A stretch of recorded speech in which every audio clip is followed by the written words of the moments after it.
मशहूर लेखक है शरद जोशी। उन्होंने कहा है बैर क्रोध का अचार या मुरब्बा होता है। राजस्थान कांग्रेस के दो नेता हैं बड़े, एक तो मुख्यमंत्री ही हैं अशोक गहलोत और सचिन पायलट। ऐसा लगता है कि इनके बीच जो बैर है वाकई उसका क्रोध अब अचार या मुरब्बा बन चुका है, और अचार तो बरसों बरस चलता है। कांग्रेस आलाकमान एक कोशिश कर रही है, क्या वो ये नहीं समझ पा रही कि अब इस अचार में फफूंद भी लग चुका है? क्या ये कोशिश सिर्फ दिखावा है, ये साबित करना कि आलाकमान ताकतवर है, दोनों नेताओं को एक प्लेटफॉर्म पर ला सकता है, सिर्फ इतनी ही विजय है, या वाकई इस मुलाकात से कोई फॉर्मूला निकला है? ये सब कुछ आज आपको इस वीडियो में बताऊंगी। नमस्कार, बहुत बहुत स्वागत है आपका। आपके साथ मैं हूं अर्चना सिंह। आप देखना शुरू कर चुके हैं राष्ट्रपथ। राजस्थान में अशोक गहलोत और सचिन पायलट के बीच खुलेआम तकरार जारी है, लंबे समय से जारी है। हालत यह है कि अपनी ही सरकार के खिलाफ सचिन पायलट अब तो सड़कों पर हैं। वो धरना प्रदर्शन कर चुके, अनशन कर चुके, यात्रा निकाल चुके। राजस्थान में जो चुनाव होना है विधानसभा का, वो 2024 के लोकसभा चुनाव से पहले है, और कांग्रेस के लिए गहलोत और पायलट के बीच की ये तकरार एक बड़ी चिंता की वजह है, क्योंकि अगर 2023 के विधानसभा चुनाव में राजस्थान हाथ से निकला तो पिछली बार तो लोकसभा में भी एक भी सीटें कांग्रेस पार्टी नहीं जीत पाई थी।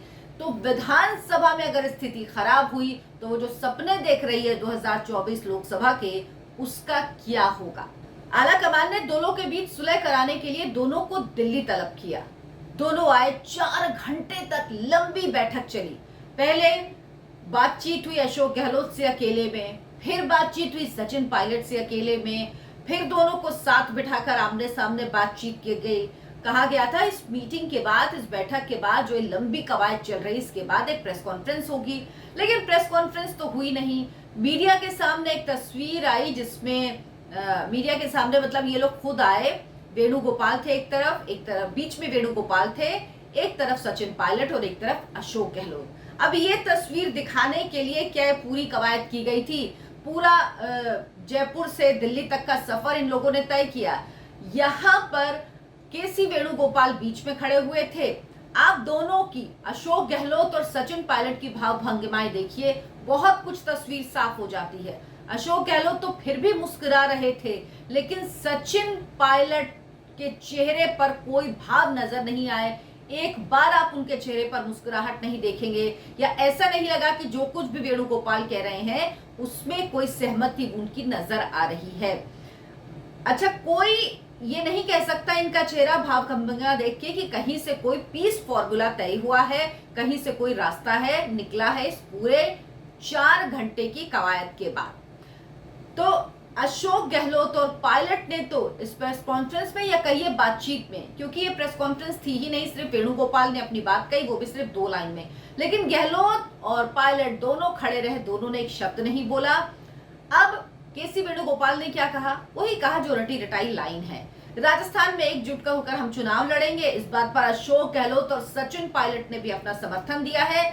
दोनों नेता एक साथ चुनाव लड़ने को लेकर तैयार हैं। अब हम राजस्थान जीतेंगे और बीजेपी को हराएंगे, राजस्थान हमारा है। ये 2 लाइन की बात उन्होंने कही, अपना स्टेटमेंट दिया और वो चले गए। जिनके लिए कह रहे थे कि ये साथ में लड़ेंगे, ये साथ में राजस्थान के चुनाव में उतरेंगे, उन्होंने कुछ नहीं कहा। उनके चेहरों से ये भी नहीं लगा कि वो सहमति जता रहे हैं वेणुगोपाल की बात पर। लेकिन अब सचिन पायलट, जाहिर सी बात है, उन्हें यही समझाया जा रहा होगा कि गहलोत सीएम अब बने रहेंगे, क्योंकि अब वक्त नहीं बचा है। कुछ महीने पहले अगर बदला गया तो वाकई बहुत मुश्किल होगी। साथ ही साथ सचिन पायलट भी क्या साबित कर पाएंगे अगर कुछ समय के लिए उनको कुर्सी दे दी जाए। सचिन पायलट जानते हैं सब दिखावे बातें हैं, उनको तो कुर्सी वैसे भी नहीं मिलने वाली थी।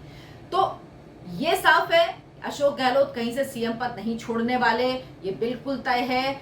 इसीलिए ये उम्मीद भी कोई उनसे नहीं कर सकता। और ये कहा गया कि संगठन में फेरबदल होगा, अध्यक्ष का पद दिया जाएगा। कम से कम इतना आश्वासन तो चाह ही रहे थे सचिन पायलट, ताकि वो टिकट बांटने में या किस तरह से आगे चुनाव लड़ना है, या कम से कम ये तय हो पाए कि उनकी अध्यक्षता में चुनाव होगा, क्योंकि एक मुख्यमंत्री हैं तो एक पार्टी अध्यक्ष। ऐसा कुछ फॉर्मूला भी निकल नहीं पाया, क्योंकि अशोक गहलोत ये कभी मंजूर नहीं करेंगे कि पायलट को अध्यक्ष बनाया जाए। अशोक गहलोत ये मानने वाले नहीं। अशोक गहलोत ने दिल्ली में आकर जो बात कही थी इस बैठक से पहले, उससे साफ हो गया था कि इस बैठक से कोई हल नहीं निकलने वाला। अशोक गहलोत ने कहा, मैंने कभी नहीं सुना, उनका पूरा बयान आपको बता रही हूं, मैंने कभी नहीं सुना कि कोई नेता पद मांगे या आला कमान पद की पेशकश करे। ये रिवाज मैंने कांग्रेस में नहीं देखा। आला कमान और कांग्रेस मजबूत है, ऐसी स्थिति नहीं आई कि किसी को मनाने के लिए पद की पेशकश की जाए। समझ रहे हैं? पूरा हमला सचिन पायलट पर है, यानी ऐसी नौबत नहीं आएगी सचिन पायलट को मनाने के लिए उनको कोई पद की पेशकश की जाए, या कोई नेता या कार्यकर्ता ये कहे कि मैं पद लूंगा या पद नहीं लूंगा। ऐसा कभी नहीं हुआ और कभी नहीं होगा कांग्रेस में। आज भी संगठन मजबूत है और आला कमान मजबूत है। यानी कह दिया आला कमान के गुणगान तो गाने, उसके बिना तो काम चलता नहीं है। आला कमान के गुणगान गा दिए, लेकिन साफ कर दिया कि भाई ऐसा नहीं है कि आप पद मांगोगे और आपको पद मिल जाएगा। तो पद कुछ नहीं देने वाले सचिन पायलट को अशोक गहलोत, ये बिल्कुल साफ है। अच्छा, बैठक के बाद अशोक गहलोत ने इसके बाद अगले दिन यानी आज अपनी बात रखी।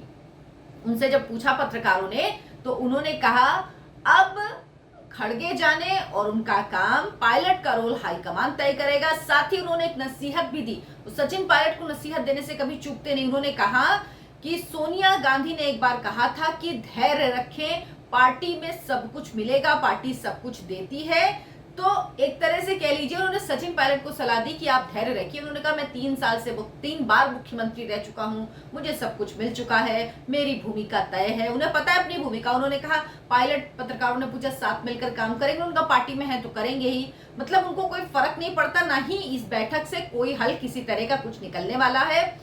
और इसलिए नहीं निकलने वाला क्योंकि पायलट ने कोई बयान नहीं दिया है। पायलट एक खास तारीख का इंतजार कर रहे हैं, वो तारीख है 11 जून। दिल्ली में इस बैठक में दरअसल क्या हुआ, ये सब जानने के लिए आपको 11 जून तक का इंतजार करना होगा। 11 जून क्यों कह रही हूं? 11 जून इसलिए क्योंकि 9 मई को सचिन पायलट ने एक प्रेस कॉन्फ्रेंस की थी। उसमें उन्होंने कहा था कि 11 जून को कोई बड़ा राजनीतिक फैसला ले सकते हैं। 11 तारीख को वो कोई ऐसा फैसला लेंगे जो राजनीतिक जीवन पर होगा। ये उन्होंने 9 मई को कहा था, यानी 1 महीने का समय उन्होंने दिया था आला कमान को कि आप तय कर लीजिए क्या करना है, नहीं तो मैं 11 जून को फैसला ले लूंगा। और अब 11 जून में ज्यादा दिन नहीं बचे हैं, 11 दिन ही बचे हैं। तो अब सचिन पायलट ये फैसला 11 जून को लेंगे।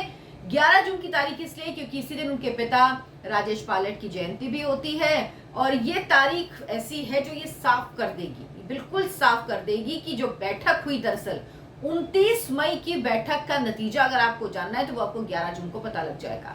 11 जून को सचिन पायलट क्या तय करेंगे, तस्वीर पूरे तौर पर राजस्थान कांग्रेस की साफ हो जाएगी। तो इसलिए आला कमान वाकई में कोई फॉर्मूला नहीं निकाल पाया। वो फॉर्मूला अगर निकलेगा भी तो गहलोत को मंजूर नहीं होगा।